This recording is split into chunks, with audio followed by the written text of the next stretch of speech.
क्या गायत्री मंत्र श्रापित है? आज के इस वीडियो में इसके व्यावहारिक पहलू को समझने का प्रयास करेंगे, क्रमिक तरीके से उदाहरण के साथ साथ। जरा सा एक उदाहरण को समझने का प्रयास करिएगा। क्या कोई डॉक्टर चाहेगा कि समाज पूरी तरीके से स्वस्थ हो जाए, कोई बीमार पड़े ही नहीं? यदि समाज में लोग बीमार पड़ना बंद कर दें तो डॉक्टरों को महामारी हो जाएगी। तो डॉक्टर नहीं चाहेगा कि कभी भी समाज पूरी तरह से स्वस्थ हो, कोई बीमार पड़े ही नहीं, क्योंकि उसके धंधे का आधार ही है बीमारी।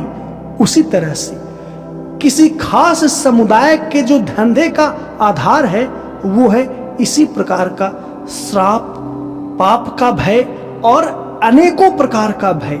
और आपको इसी तरह के भय दे करके भारत में कुछ खास समुदाय, मैं नाम लेना नहीं चाहूँगा क्योंकि मैं प्रत्यक्ष रूप से अब किसी की निंदा करना छोड़ चुका हूँ, तो भारत में कुछ खास कम्युनिटी है जिनका धंधा ही इसी पे खड़ा है कि लोगों के अंदर पाप का भय दिखाओ, लोगों के अंदर श्राप का भय दिखाओ, लोगों के अंदर अनिष्ट का भय दिखाओ।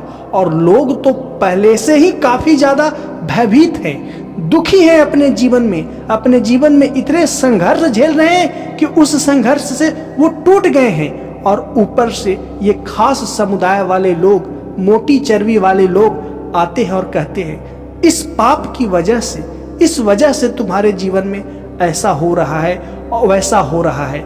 और आपके जीवन में जो कुछ भी अच्छाई लाने योग्य चीजें होती है उसको वो छुपा लेते हैं, आपके जीवन से उसे काट देते हैं। और यदि उसे काटने में सक्षम नहीं हुए तो उसको पाप पूर्ण या श्रापित बता देंगे कि ये चीज श्रापित है, क्योंकि उन्हें पता है कि इस चीज को व्यक्ति अपने जीवन में उतार लेगा तब हम लोगों की आवश्यकता नहीं रह जाएगी। तब इन जो बाबाओं का समुदाय है ना, उनके चरणों में कोई भी लोग आशीर्वाद लेने नहीं जाएंगे। और सच तो ये है कि इन सब बाबाओं को खुद जनता की आशीर्वाद की आवश्यकता होती है। ये बाबा लोग इतने परपोषी होते हैं कि जनता इनके पास ना जाए ना तो भूखे पेट मर जाएंगे। तो जो तुम्हें आशीर्वाद देते हैं उन्हें खुद जन समूह की आशीर्वाद की आवश्यकता होती है। और ये लोग कभी नहीं चाहेंगे कि व्यक्ति स्वयं का ईश्वर स्वयं बन जाए। ध्यान से मेरे इस बातों को समझने का प्रयास करिएगा। ये लोग, ये समुदाय जिसके चरणों में हमारी माता और बहनें जाती हैं और अपना सर रखते हैं, हमारे माता बहनें, भाई, पिता सब जाते हैं। माता बहनें ही कहना सही नहीं है, सारे लोग जाते हैं इनके चरणों में। तो ये लोग कभी नहीं चाहेंगे कि आप स्वयं का ईश्वर बन जाए।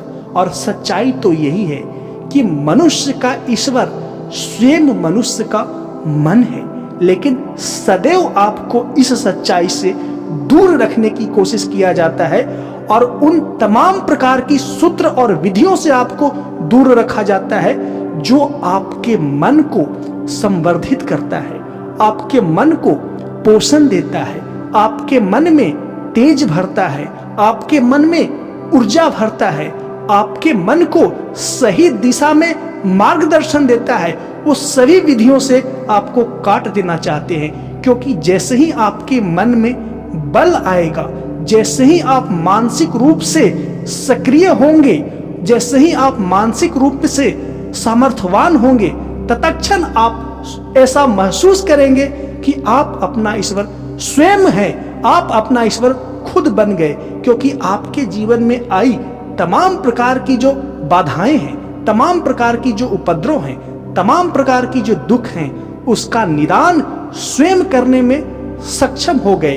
क्योंकि आप कुछ सूत्रों का, कुछ विधियों का पालन करके अपने मन को इतना संवर्धित कर लिया, इतना आभा और शक्ति से भर लिया कि आपके मन की अंदर, आपके मन में सोया हुआ ईश्वर सक्रिय हो गया और आपके जीवन में तमाम समस्याओं के प्रति निदान सुझाना प्रारंभ कर दिया।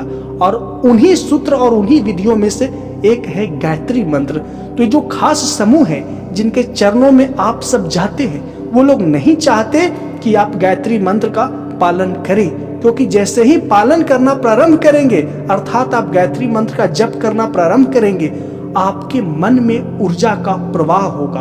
आप स्वयं अपना ईश्वर खुद बन जाएंगे। अर्थात मेरे शब्दों में कहा जाए तो इस कलयुग में मनुष्य का ईश्वर स्वयं उसका मन है, और मन रूपी ईश्वर इतना आज्ञाकारी है कि आप जो कुछ भी इसे कहते हैं उसी में तथास्तु कह देता है। आप गलत चीज में आप अपने मन को लगाइए, तथास्तु कह देगा। आप सही चीज में अपने मन को लगाइए तो आपका मन रूपी ईश्वर इतना आज्ञाकारी है कि तथास्तु कह देगा। तो जैसे ही गायत्री मंत्र का जप करना प्रारंभ करते हैं, आपके मन रूपी ईश्वर में एक ऊर्जा का प्रवाह होता है। आपका मन रूपी ईश्वर जाग जाता है और आपके जीवन में जितनी भी नकारात्मकता है उसे कैसे दूर किया जाए, उसके लिए स्वयं आपके अंदर से आत्म सुझाव आना प्रारंभ हो जाता है। और ये बाबा लोग या ये खास समुदाय के लोग कभी नहीं चाहेंगे कि आप गायत्री मंत्र का जप करें, नहीं तो इनकी चरणों में गिरेगा कौन? इनकी चरणों में आप तभी गिरिएगा जब आपकी आंखों में आंसू होंगे, आपके जीवन में दुख और संघर्ष होगा। और सच्चाई तो यह है कि कोई बाबा आपकी दुख का निदान नहीं कर सकता। मात्र भ्रम हो सकता है, प्लेसिबो इफेक्ट हो सकता है कि आपके दुख का निदान हो गया। आपके जीवन में जो भी दुख है उसका निदान आपका मन कर सकता है। और आप जरा मन की शक्ति को एक बार देखिए। आप अभी जिस भी स्थिति में बैठे हैं या खड़े हैं, मेरे वीडियोस देख रहे हैं, अपने चारों तरफ नजरें फैलाइए तो पाइएगा कि जितनी भी चीजें कृत्रिम रूप से आपको दिखाई दे रही है, मोबाइल फोन, स्मार्टफोन, जो कुछ भी दिख रहा है, आसपास की गाड़ियां, आप जिस घर में रहे हैं उसमें किया गया कलर, उसमें चल रहे एसी, उसमें चल रहे फैन, जो कुछ भी आर्टिफिशियल आपके आसपास दिख रहा है, उसका निर्माण किसी बाबा ने नहीं किया है। इन बाबाओं की औकात और हैसियत नहीं है, उसका निर्माण मनुष्य के मन ने किया है।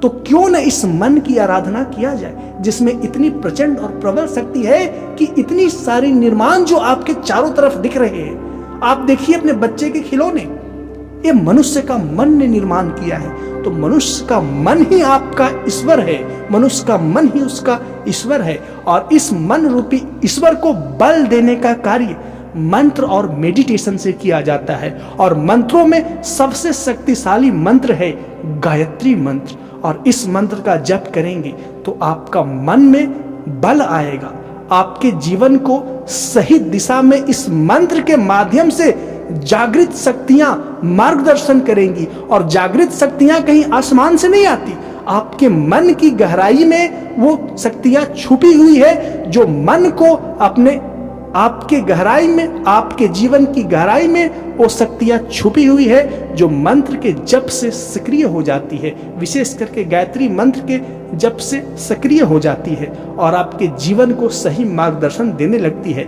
तो इन बाबाओं द्वारा ये फैलाया गया भ्रम है कि गायत्री मंत्र श्रापित है, नहीं जपना चाहिए, ये है वो है, ताकि आप आत्मनिर्भर ना रहें, आप लूले लंगड़े बने रहें। तभी तो उनके पास बैसाखी मांगने जाएंगे और बैसाखी के बदले उनका व्यवसाय है, उन्हें पर्याप्त मात्रा में धन राशि देंगे, अर्थात आशीर्वाद देंगे धन दे करके।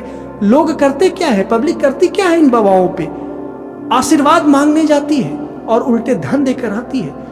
तो आपको मिलता कुछ नहीं है पर आप बहुत कुछ दे आते हैं। अपने घर के लक्ष्मी को आप उसके पैरों में रखाते हैं। जरा सोचिए, आपके घर की लक्ष्मी जो आपकी हथेलियों में होनी चाहिए, वो किसी ऐरे गहरे बाबाओं के कदमों में रखाते हैं। तो आप अपनी घर की लक्ष्मी का कितना बड़ा अपमान कराते हैं।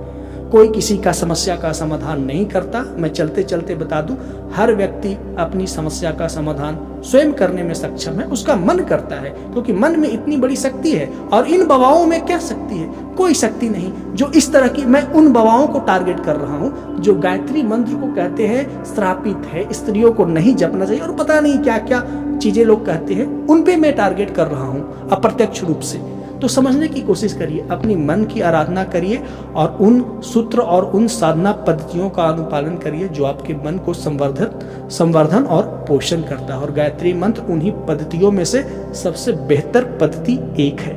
आई होप कि आप मेरी बातों को समझे होंगे, इसलिए इस वीडियो को लाइक करिए, मेरी इस चैनल को सब्सक्राइब करिए। मिलते हैं नेक्स्ट वीडियो में। वीडियो को देखने के लिए धन्यवाद।